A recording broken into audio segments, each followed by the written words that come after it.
Hello friends, welcome to my YouTube channel encourage education. Previous video में हमने जीवन कौशल विषय के अंतर्गत वैदिक कालीन शिक्षा का अर्थ तथा उसकी कुछ विशेषताओं के बारे में चर्चा की थी, जिसका लिंक मैंने इस वीडियो के डिस्क्रिप्शन बॉक्स में दे रखा है। उसे आप वहां से जाके देख सकते हैं। आज की इस वीडियो में हम जीवन कौशल विषय के अंतर्गत वैदिक कालीन शिक्षा की कुछ अन्य विशेषताओं तथा समावर्तन संस्कार के बारे में जानेंगे। जैसा कि हमने अपनी पिछली वीडियो में पढ़ा था कि वैदिक कालीन शिक्षा निःशुल्क थी तथा गुरुकुल आधारित थी तथा शिक्षा का माध्यम संस्कृत था। अब हम इस वीडियो में आगे वैदिक काल की अन्य विशेषताओं पर चर्चा करेंगे।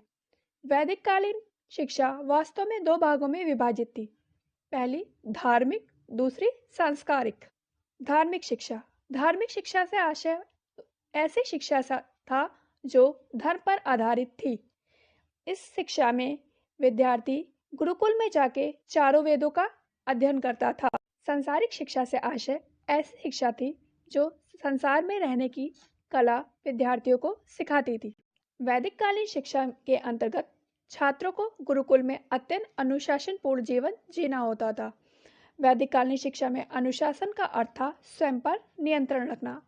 जैसे आजकल हम स्कूलों में पढ़ते हैं और कोई भी गलती हो जाने पे हमें दंड मिलता है, उसी प्रकार जो है वैदिक कालीन शिक्षा होने पर भी दंड मिलता था, लेकिन वो दंड शारीरिक ना होके उपवास के तौर पे होता था। किसी भी गंभीर गलती के हो जाने पर छात्र को शारीरिक दंड आदि न देके उपवास जैसे दंड दिए जाते थे। इससे गंभीर गलती होने पर उन्हें जो है एक उपवास लगना पड़ता था जो 3 महीने तक लगातार चलता था। इस उपवास को उद्दालक का नाम दिया गया था। अभी हमने वैदिक कालीन शिक्षा के महत्वपूर्ण विशेषताओं को जाना। अब हम समावर्तन संस्कार के बारे में जानेंगे कि समावर्तन संस्कार क्या था और ये कब होता था और क्या महत्व था इसका वैदिक कालीन शिक्षा में। समावर्तन संस्कार। अब हम समावर्तन संस्कार के बारे में जानेंगे। जैसा कि हम जानते हैं कि वैदिक काल में जो एक वेद का अध्ययन करता था छात्र, उसको न्यूनतम 12 वर्ष लगते थे।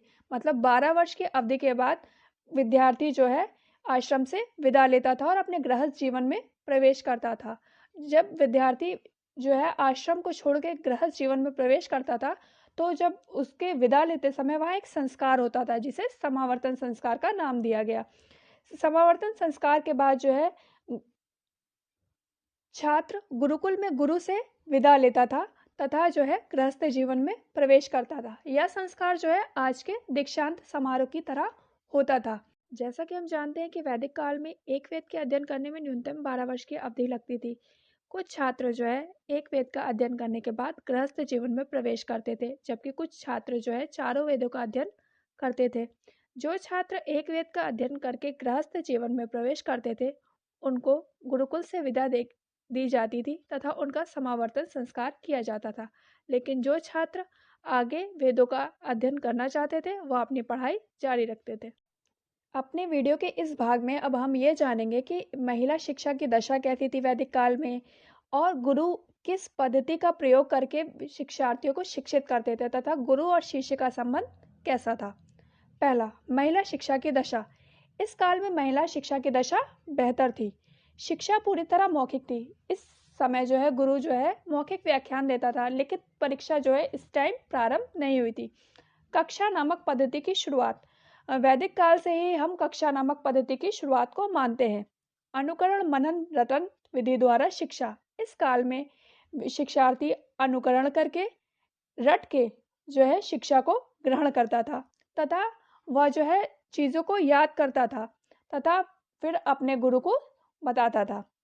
इस काल में गुरु और शिष्य में पिता पुत्र का संबंध पाया जाता था। इस प्रकार हम यह कह सकते हैं कि वैदिक काल में शिक्षा की दशा बेहतर थी तथा गुरु और शिष्य में पिता पुत्र का संबंध पाया जाता था। शिक्षा जो राज्य के नियंत्रण से मुक्त थी, निःशुल्क थी। ये सभी जो है इस काल की शिक्षा की विशेषताएं थी। Thanks for watching encourage education. If you like the video, please like, share and subscribe my channel Encourage Education.